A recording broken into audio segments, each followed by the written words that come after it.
In this lecture, we are going to start a new chapter, chapter number 3, classification of element and periodicity and the property. देखिए elements क्या होता है, ये हमने 9th-10th class में पढ़ा है कि जब सेम एटम्स कंबाइंड होते हैं एक प्रॉपर रेशियो में तो एलिमेंट का फॉर्मेशन करते हैं, और अगर सेम डिफरेंट एलिमेंट्स कंबाइंड होते हैं प्रॉपर रेशियो में तो कंपाउंड का फॉर्मेशन करते हैं.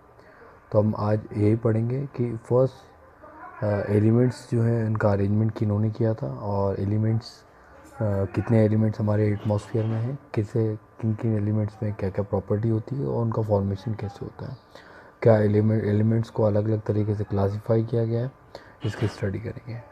देखिए एलिमेंट्स जो हैं अलग अलग साइंटिस्ट ने अलग अलग एलिमेंट्स को करा, उनकी प्रॉपर्टीज़ निकाली. बट एक साइंटिस्ट है मेंडलीफ करके जिन्होंने एलिमेंट्स को उनकी प्रॉपर्टी के अकॉर्डिंग अरेंज करने की कोशिश करी गई. आपको मालूम है फादर ऑफ केमिस्ट्री लेवोइजर कहलाते हैं. उन्होंने atomic number, atomic mass, isotope, isobar से रिलेटेड कॉन्सेप्ट देने की कोशिश करी थी, और उन्हीं प्रयासों को आगे बढ़ाते हुए साइंटिस्ट ने अलग अलग एलिमेंट्स को खोजा, अलग अलग एलिमेंट्स की प्रॉपर्टी को डिस्कवर किया. देखिए हम why do we need to classify the elements की अगर हमें प्रॉपर्टी नहीं मालूम होगी तो हम उसे क्लासीफाई नहीं कर पाएंगे.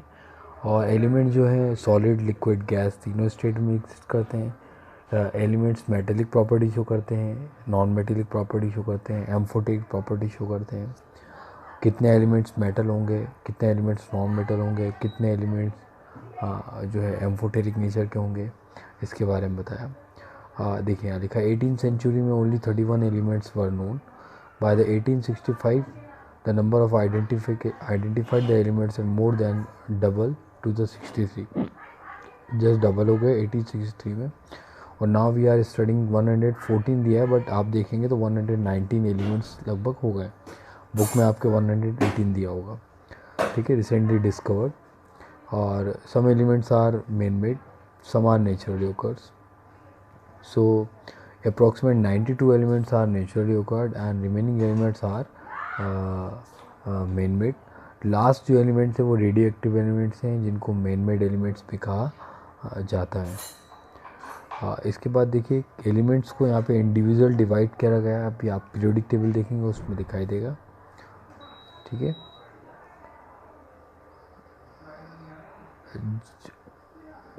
Genesis of the periodic classification. अब क्लासिफिकेशन करने के तरीके क्या हैं. Classification of element into the group and development of a periodic law, periodic table are the consequences of the systematic systemization, the knowledge gained by a number of scientists through their observation and experiment. मैंने आपको बताया कई scientist हैं जिन्होंने अलग अलग observation करके systemise किया उसको. The German chemist John Dovenier in the early 1800 was the first considered the idea of trade. तो सबसे पहले जो थे जॉन डोवेनियर, इन्होंने इसको अरेंज करने की कोशिश करी थी. जैसे अरेंज करने की कोशिश करी उसे ट्रेड्स कहा गया. और अकॉर्डिंग टू ट्राई सिस्टम जब एलिमेंट को हम अरेंज करते हैं in form of periodic and group. अच्छा, पीरियोडिक और ग्रुप क्या होता है.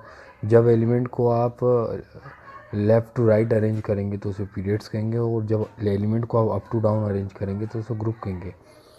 मेरी बात समझ में आ रही. जब आप लेफ़्ट टू राइट अरेंज करेंगे, एक के बगल में एक, एक के बगल में एक अरेंज करते हैं तो उसे हम पीरियड्स कहेंगे. और जब एक के नीचे एक एलिमेंट्स अरेंज करेंगे टॉप टू बॉटम तो इसको ग्रुप कहा जाता है. तो ट्राइड सिस्टम जो होता है वो ग्रुप्स के लिए दिया था.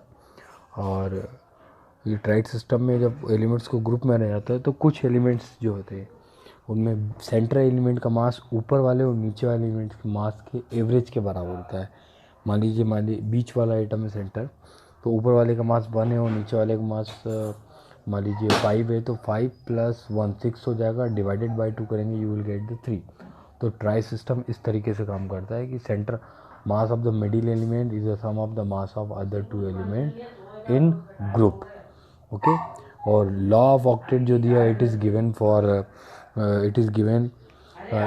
For the periods if the elements are arrange from left to right. Okay, जब लेफ़्ट टू राइट अरेंज करेंगे तो उसे लॉ ऑफ ऑक्टेट कहा जाएगा. इसके अकॉर्डिंग जब एलिमेंट्स को हम अरेंज करते हैं तो first second third fourth fifth six seven, फिर एट्थ एलिमेंट को 1 के नीचे रखना पड़ता है। वो फर्स्ट एलिमेंट और एट्थ एलिमेंट की प्रॉपर्टी सेम होती है। समझ में आया? If the elements are arrange in increasing order then first element and eighth element are having a same properties. Okay, this is known as the law of octave. देखिए ये जो दिया है ये ट्राइड सिस्टम दिया है, डोवेनियर ने दिया था इसे, इसलिए इसे डोवेनियर ट्राइड सिस्टम का, ट्राई मतलब 3 और 8 मतलब जोड़ना है, तीनों को 8 करके जो रिलेशन आता है इसलिए ट्राई सिस्टम होगा। देखिए लिथियम सोडियम पोटेशियम, लिथियम का एटॉमिक मास 7 है, सोडियम का एटॉमिक मास आपको निकालना है और पोटेशियम का 39 है। तो 7 + 39 46, 46 को डिवाइड करेंगे 2 से, you will get 23। Similarly calcium और वेरियम का मास ऐड कर देंगे 40 + 137, तो आप जब डिवाइड करेंगे तो आपके पास 88 आएगा, 2 से डिवाइड करना है। इस तरह क्लोरीन ब्रोमीन आयोडीन, इनको आप 8 करेंगे, डिवाइड करेंगे 2 से, तो अप्रॉक्सीमेट आपका आंसर 80 आएगा। तो हम कह सकते हैं कि ये टोवेनियर ट्रेड सिस्टम है, बट ये हर पीरियड्स में फॉलो नहीं होते हैं, हर ग्रुप्स में फॉलो नहीं होते हैं, इसीलिए इसे डोवेनियर ट्रेड सिस्टम कहा गया। चलिए लूथर मेयर कर्व आगे आप पढ़ेंगे। इसमें ये एक्चुअली एटॉमिक वॉल्यूम और एटॉमिक साइज़ के लिए दिया गया है, जिसके बेसिस पे आप melting point, boiling point, atomic radius को कैलकुलेट कर सकते हैं। ओके, देखिए आगे न्यूलैंड ऑक्टेट रूल दिया है। लिथियम 7 एलिमेंट्स अरेंज कर दीजिए, lithium, beryllium, boron, carbon, nitrogen, oxygen, fluorine, sodium, magnesium, aluminium, silicon, phosphorus, sulphur. तो लिथियम और सोडियम की प्रॉपर्टी सेम है, इसी तरह सोडियम और पोटेशियम की प्रॉपर्टी सेम रहेगी। इनकी फिजिकल और केमिकली कुछ प्रॉपर्टी सेम होती हैं, इनके आउटर मोस्ट में सेम नंबर ऑफ इलेक्ट्रॉन होते हैं, इसलिए इन्हें एक ही ग्रुप्स में रखा जाता है। याद रखिए, हम जब lithium, beryllium, boron, carbon, nitrogen left to right की बात कर रहे हैं इट इज़ पीरियड्स, और जब हम अप टू डाउन की बात कर रहे हैं तो ये कहलाता है ग्रुप्स, है ना। ओके, 10th क्लास में आपने पढ़ता है डोवेनियर्स लॉ, आपने पढ़ लिया Dobereiner's law of triad system, Newton's law of octave. Triad system जब भी बोला जाए तो 3 एलिमेंट्स की बात करेगा, ऑक्टेव की बात करेगा तो यानी 8 एटम्स की बात करेगा या 8 एलिमेंट्स की। पुराना जो लॉ दिया था पीरियोडिक लॉ, वो दिया था मेंडेलीफ ने। इन्होंने अपने समय में लगभग 63 एलिमेंट्स को अरेंज किया था, जैसे आपने पढ़ा था पहले 31 एलिमेंट थे, बाद में 63 एलिमेंट्स हुए थे।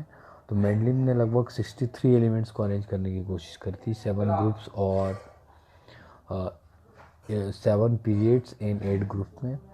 ग्रुप्स जो होता है वो वर्टिकल लाइन होती है और पीरियड्स जो होता है वो हॉरिजॉन्टल होती है। हॉरिजॉन्टल लाइन 7 है, वर्टिकल लाइन जो है 18 है। ग्रुप मॉडर्न में, पुराने में जो थी वो 8 थी, याद रखिए। The property of elements are a periodic function of their atomic weight, ये प्रीवियस ला था given by the Mendeleev. The property of elements are the periodic function of their atomic weight, यानी फिजिकल प्रॉपर्टी से मतलब हम बात करेंगे atomic size, atomic radius, volume, density, electronegativity, ionisation enthalpy, ये सब की स्टडी हम आगे करेंगे। मेंडलीफ पहले साइंटिस्ट थे जिन्होंने प्रॉपर अरेंज करने की कोशिश करी थी और कहीं हद तक वो सक्सेस हो गए थे कि एलिमेंट को एटॉमिक वेट के अकॉर्डिंग अरेंज किया गया। बट मॉडर्न पीरियोडिक टेबल है जो एटॉमिक नंबर के अकॉर्डिंग अरेंज करी गई है। मेंडलीफ के समय 63 एलिमेंट को अरेंज किया गया था। उन्होंने कहा horizontal lines are called periods and vertical lines are called column. Horizontal lines जो थी वो 7 थी जो अप टू डाउन चलती थी, और जो ग्रुप्स होते थे वो 8 थे जो लेफ़्ट टू राइट चलते थे। ओके, यानी एक ग्रुप में मैक्सिमम 7 एलिमेंट्स आते थे, इसको हम समझेंगे। मेंडलीफ ने कई जगह पीरियोडिक टेबल में अपने खाली प्लेसेस छोड़े क्योंकि डिस्कवरी चल रही थी। कुछ एलिमेंट की प्रॉपर्टी उनके ग्रुप्स और पीरियड के अकॉर्डिंग मैच होती थी, जिन्हें आगे जाके इक्का कहा गया। इक्का मतलब खाली, इक्का एल्यूमिनियम, इक्का सिलिकॉन, यानी इक्का मतलब एल्यूमिनियम के आगे जो जगह थी उसे इक्का एल्यूमिनियम कहा गया, और सिलिकॉन के आगे जो जगह थी उसे इक्का सिलिकॉन कहा गया। ओके,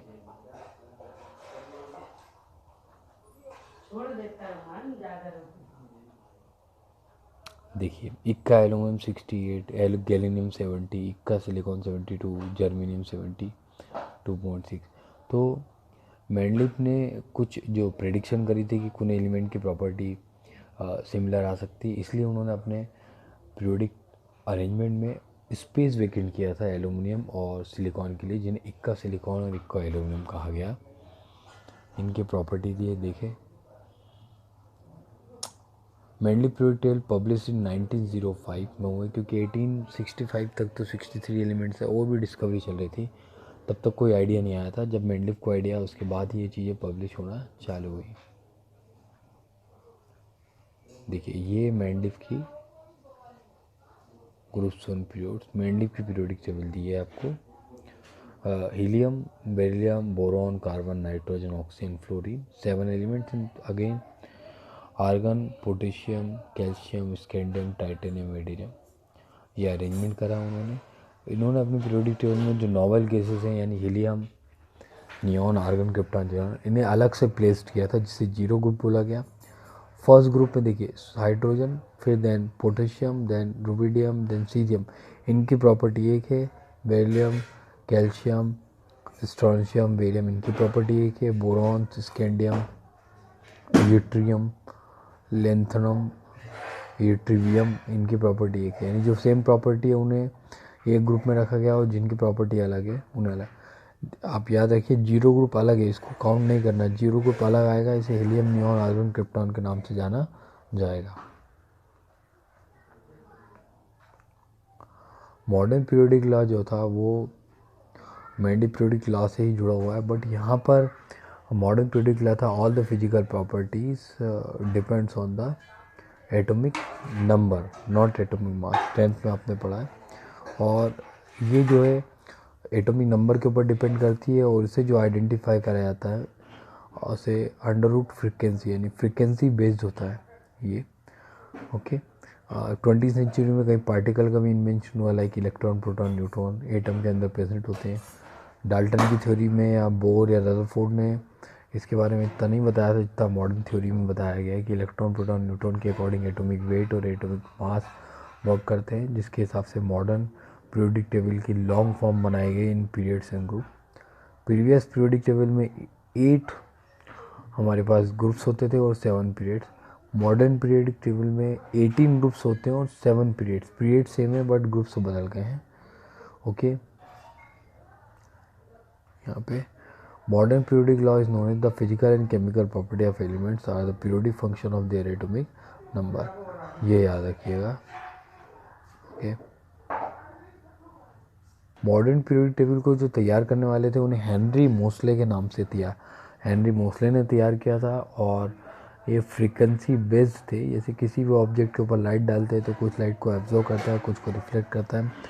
सिमिलरली इन्होंने क्या करा था, जो एलिमेंट्स थे उनके ऊपर उन्होंने एक्सरे डाली, तो उसके कारण डाइफ्रैक्शन हुआ और कुछ एक्सरे एब्जॉर्ब हुई, कुछ इमिट हुई। उसके हिसाब से जो विजिबिलिटी बनी, तो उन्होंने मॉडर्न पीरियोडिक टेबल को एटॉमिक वेट के अकॉर्डिंग अरेंज कर दिया। लॉन्ग फॉर्म की बात करें तो सबसे ज़्यादा लॉन्ग फॉर्म जो होता है वो 6th पीरियड का सबसे बड़ा होता है। 7th पीरियड इनकम्प्लीट में आता है, क्योंकि mostly elements are filled by the synthesized element, artificial element. Natural elements mostly occur in the 6th period. So 6th period is the longest form, and first period is the smallest form, where only 2 elements are there. Okay. तो groups मैंने आपको बता दिया, vertical lines are groups and horizontal lines are called periods. अच्छा, groups जो हम vertical line की बात कर रहे हैं, उसके सबसे ऊपर वाला जो एलिमेंट होता है उसे हेड ऑफ द फैमिली कहा जाता है, या head of the family member कहा जाता है। फर्स्ट पीरियड में आप देखेंगे 7 एलिमेंट्स है, सेकेंड पीरियड में 6 एलिमेंट्स हैं। इसी तरह थर्ड पीरियड में, थर्ड ग्रुप में आप देखेंगे आप, तो वहाँ पे आपको 5 एलिमेंट्स मिलेंगे, है ना। तो ये जैसे अगर फैमिली की बात करें तो फर्स्ट फैमिली का head of the family hydrogen का अगर छोड़ दिया तो लिथियम होगा, सेकंड में बेरिलियम होगा, boron, carbon, nitrogen, oxygen, fluorine, neon. Hydrogen और हीलियम को फैमिली का हेड नहीं कहा जाता है, उसके नीचे वाला जो सेकंड एलिमेंट है उसको हेड ऑफ द फैमिली कहा जाता है। अब पूछा जाएगा क्यों कहा जाता है और क्यों नहीं कहा जाता है। हाइड्रोजन और हीलियम ऑक्टेट रूल को फॉलो नहीं करते, यानी आउटर मोस्ट शेल में 8 इलेक्ट्रॉन नहीं होते और इसकी स्टेबिलिटी ज़्यादा तो होती है, बट ऑक्टेट रूल फॉलो नहीं होने के कारण इसे हेड ऑफ द फैमिली नहीं कहा जाएगा।